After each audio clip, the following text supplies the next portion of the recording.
Hello and welcome to Bourbon Forage Fishing. I'm Ryan. I hope you're doing well. We're going to talk about the Ecbp C923. This Elijah Craig barrel proof, if you guys remember, came out with an amazing age statement. I think pushing close to 14 years and a very high proof point. I think it was like 67% or pushing near that.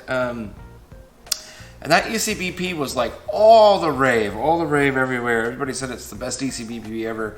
It's the greatest thing since sliced bread.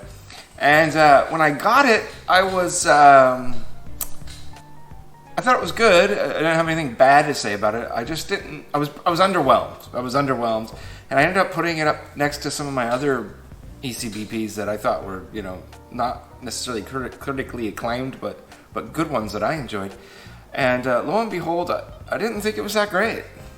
I didn't. And I thought maybe perhaps I was being a little too punk rock on this, because I tend to, when you get into the bourbon world, I think you eventually develop this kind of eye roll reaction to the next best thing. You're kind of like, oh God, here we go again, another hyped up bottle.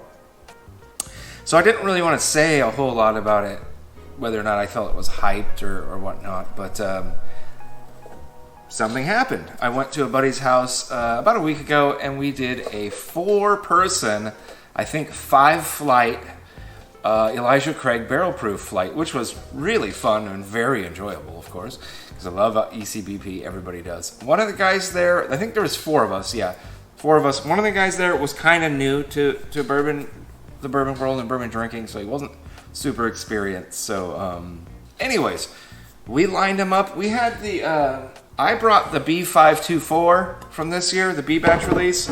I think we had an A21, we had the C23, and I think we had an A22, I think was the other one. Yeah, I think there was 4 of them, and we battled them out, and lo and behold, C923 didn't really do that well. I know myself and my buddy Dave, we had it ranked the same. We had this number 1. I think we had the A21 number 2, and C923 finished 3rd for us. Although A21 and C923 were about, right neck and neck. It was a bit of a coin toss.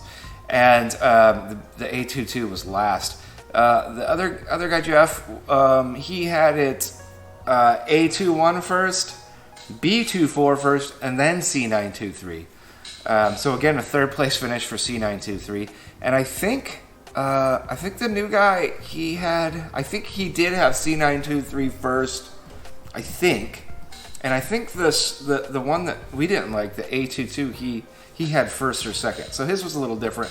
But I do believe the B24 finished ahead of the C23 in his ranking also. So I don't think I was being too punk rock, it turns out. And I'm not the only one that felt that way. The C23, wonderful age statement, wonderful proof, but I couldn't quite understand what was going on, what the big dealio was. And it's kind of nice to hang out with some other guys and kind of find, whoa, they didn't think it was a big deal either. So I guess I wasn't being too punk rock. I think C923 is a hype bottle. I think it's a solid Ecbp. But I mean, if you're thinking about paying secondary for that, no way, dude. Go out and get one of these, man.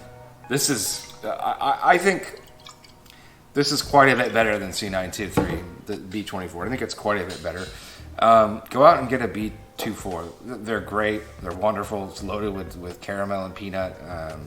It's a candy bar explosion. So the C923 was just kind of it was sort of dull. It was kind of muted. It didn't have a lot of flavor. It was just approaching some very nice creaminess on the finish. The finish was quite nice, but it didn't offer a lot. I thought it was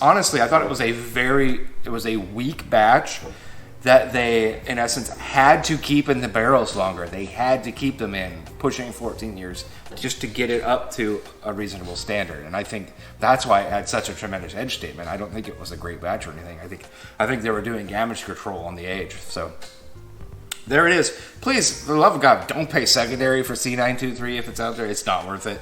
get yourself one of these. Get yourself a B24. And honestly, if you have a lot of ECBs, line those bad boys up, blind them if you need to, taste them. You might be surprised what it is you do and don't like. So hopefully this helps you in your bourbon searching and drinking journey. I'm Ryan. I hope you enjoyed this Bourbon Forward Fishing episode. Take care of yourself, and thank you.